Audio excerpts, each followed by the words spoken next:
বাঙালিদের মনে একটা বড় প্রশ্ন, ইন্ডাকশন ওভেনে রান্না করা সস্তা নাকি এলপিজি সিলিন্ডারে? এখন এলপিজি সিলিন্ডারের এত ক্রাইসিস, অনেকে ইন্ডাকশন ওভেনে ইউজ করছেন, কিন্তু কোনটা সস্তা এই প্রশ্নের উত্তর খুব একটা সহজ নয়, বেশ কমপ্লিকেটেড। শুনলে মনে হবে ইন্ডাকশন ওভেন তো সস্তা, কিন্তু ব্যাপারটা ওরকম নয়। আপনি কোনটা ইউজ করবেন, ইন্ডাকশন না এলপিজি সিলিন্ডার? অবশ্যই আজকের ভিডিওতে সেটা ক্লিয়ার করে দেবো। কোনটা বেশি সাশ্রয় করবে সেটাও জানাবো। তবে তার আগে এরকম ভিডিও নিয়মিত দেখার জন্য আমাদেরকে ফলো করে রাখুন। দেখুন, কলকাতাতে একটা এলপিজি সিলিন্ডারের দাম 1000 টাকার মতো। এবার পার ডে আমরা যদি এলপিজিতে রান্না করি 30 দিনে মাস, সেক্ষেত্রে আমাদের খরচা হবে প্রতিদিন 30 থেকে 35 টাকা। অন্যদিকে আমাদের ইলেকট্রিসিটির যা রেট, আমরা যদি 2000 ওয়াটের একটা ইন্ডাকশন ওভেন দিয়ে নিয়মিত রান্না করি, তাহলে প্রতিদিন 15 থেকে 20 টাকা ম্যাক্সিমাম খরচা হতে পারে, মানে অলমোস্ট হাফ। তার মানে কি এলপিজি সিলিন্ডার শেষ, হেরে গেল? ওই যে শুরুতে বলেছিলাম, উত্তরটা অত সোজা নয়। এলপিজিতে যদি আপনি রান্না করেন তাহলে আপনি সবকিছু রান্না করতে পারবেন, মাছ ভাজা থেকে আলু ভাজা, রুটি থেকে হেভি কুকিং, বাল্ক অনেকের জন্য রান্না, সবকিছু এলপিজিতে হবে। আবার ইন্ডাকশনে অসুবিধাটা দেখুন, যদি কারেন্ট না থাকে তাহলে তো সব শেষ। তবে ইন্ডাকশন ফাস্ট, ক্লিন,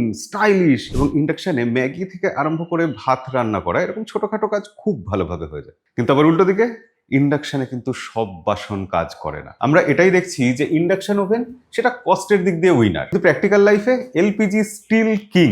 তো পারফেক্ট কম্বোটা কি হলো? ভাত আর টুকটাক রান্না সেগুলো ইন্ডাকশন ওভেনে, ভাজাভুজি, রুটি করা, হেভি রান্না এগুলো সব গ্যাস ওভেনে। এতে এলপিজি সিলিন্ডার চলবেও বেশি দিন, আর ইলেকট্রিক বিল সেটাও আসবে কম। একদম সোজা, স্মার্ট, মিডল ক্লাস হ্যাক। তো ফলো করে রাখুন আমাদের এরকম নিয়মিত হ্যাক দেখার জন্য।